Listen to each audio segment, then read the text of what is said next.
થરાદના ખાનપુર ગામે ઘઉંની આડમાં અફીણની ખેતી કરતો ખેડૂત ઝડપાયો। થરાદ તાલુકામાંથી સૌપ્રથમવાર ઝડપાઈ અફીણની ખેતી। કેટલા ટાઈમથી ચાલતી હતી અફીણની ખેતી? માવજી નથા પ્રજાપતિ ક્યારથી કરતો હતો અફીણની ખેતી? પોલીસ દ્વારા કરવામાં આવી માવજી પ્રજાપતિની ધરપકડ। ગુજરાતના યુવાનો પણ હવે ચડી રહ્યા છે નશાના રવાડે।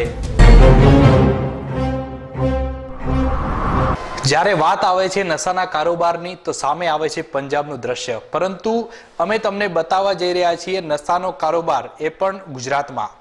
કેમેરાની સામે ઉભેલ આ છે પ્રજાપતિ માવજી નથાભાઈ। તેની કરતૂતો સાંભળશો તો તમે પણ ચોંકી ઉઠશો। જી હા, કેમેરાની સામે ઉભેલ પ્રજાપતિ માવજી કરે છે નશાની ખેતી। જી હા, નશાની ખેતી। આ ઈસમ કરે છે અફીણની ખેતી। અત્યારે તો પોલીસે બાતમીના આધારે તેને ઝડપી પાડ્યો છે। વાત કરવામાં આવે સમગ્ર આ ઘટનાની તો બનાસકાંઠા જિલ્લાના સરહદી વિસ્તારોમાં ક્રાઇમ દિન પ્રતિદિન વધારો થઈ રહ્યો છે અને નશાની હેરાફેરીમાં પણ વધારો થઈ રહ્યો છે। થરાદના ખાનપુર વિસ્તારથી નશાની ખેતી થતી હોવાની બાતમીના આધારે પોલીસે રેડ કરતા અફીણના છોડ ઝડપાયા છે।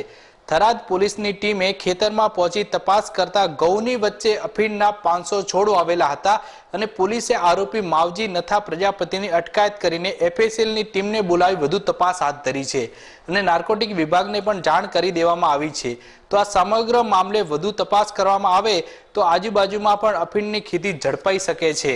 પોલીસ દ્વારા વધુ તપાસ કરવામાં આવે તો આ ઈસમ પાસે નશાનો સામાન કોણ ખરીદતા હતા અને કોને કોને વેચતા હતા અને નશાનો આ રેકેટનો પણ પર્દાફાશ થઈ શકે છે।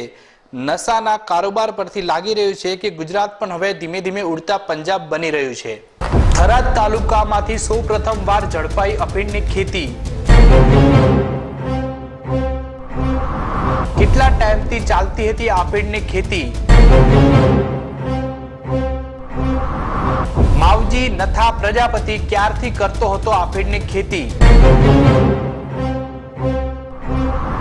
પોલીસ દ્વારા કરવામાં આવી માવજી પ્રજાપતિની ધરપકડ। ગુજરાતના યુવાનો પણ હવે ચડી રહ્યા છે નશાના રવાડે।